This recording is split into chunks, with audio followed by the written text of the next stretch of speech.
Hey, what's up, team? It's Navarro, head trader PSC13. It's Tuesday, September 19th, 2023. And in this video, we're going to go over some of the swing trades that we had from last week, the ones we're taking right now. And of course, we're going to review the SPY. On the SPY, I'm not going to go over it too much in detail.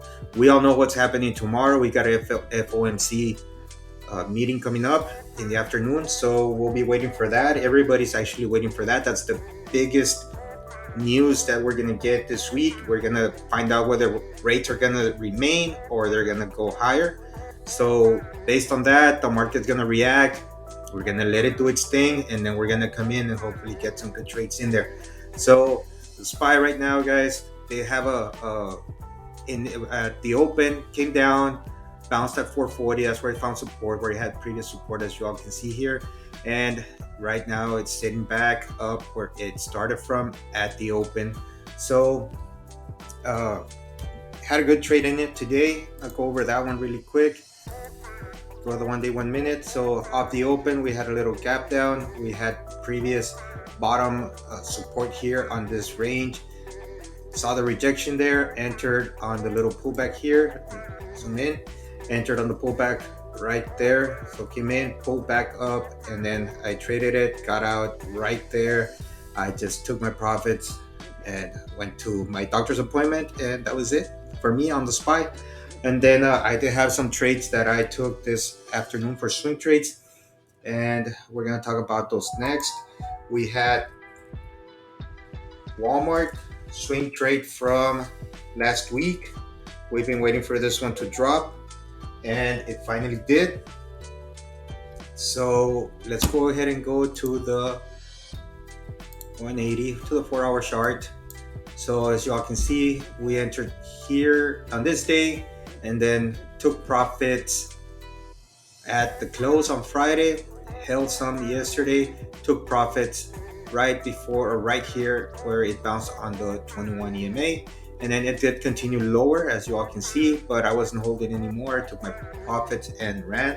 I don't want to be dealing with any possible bounce off the 21 EMA, so I just got out and moved on. That was WMT. It's a great trade overall, very patient with it, and just based off of the technicals, it never took me out. The play was still solid, so it worked out perfectly. Also, AFRM, still holding it from last week as well. This one was a little trickier. I admit that I had I failed to do my technicals properly, but nonetheless, because I knew the technicals, it worked out in my favor, and because of that, I was able to take profits today, and I'm still holding some. As you all can see, it came down. I was waiting for puts. I took profits today down here, and I'm still holding some. I'm waiting for this zone right here. Hopefully tomorrow we break below and come down and test that level at 22.50. If we touch 23 and we fail to hold above, then we'll take that profits right there. If not, I already have a winner. I'm not gonna let it turn into a red trade. So with that said, we'll see what happens tomorrow. Then the two trades that I took today, called them out in the afternoon. I went into PLUG plug. This one, I just looked at this pattern, and one of the things that popped to mind was we had 1, 2, 3 times that we touched that same $7.80 level, and then we made a higher low, right? So once that happened, now we got our tri-bottom setup, and we're looking for the move back up to this $8.80, $9 level tomorrow. Hopefully we get that little slingshot. We'll see what happens. And the last one, this is a beautiful setup. I love this one. ENPH, also the same thing.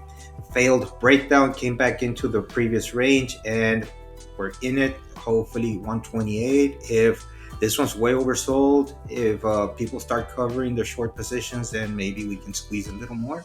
131, 132, that's the high of the range, but conservatively speaking, I would just aim for the middle of the range right there. That's where I would take my profits. That's ENPH, guys. There will be more setups tomorrow, but again, be patient. Let FOMC, the meeting of the data, just take care of itself, and then we'll evaluate, reassess, and hopefully have some good setups, good trades, and we know what direction the market will be taking after that, guys. That is it for me. We'll catch you in the next one.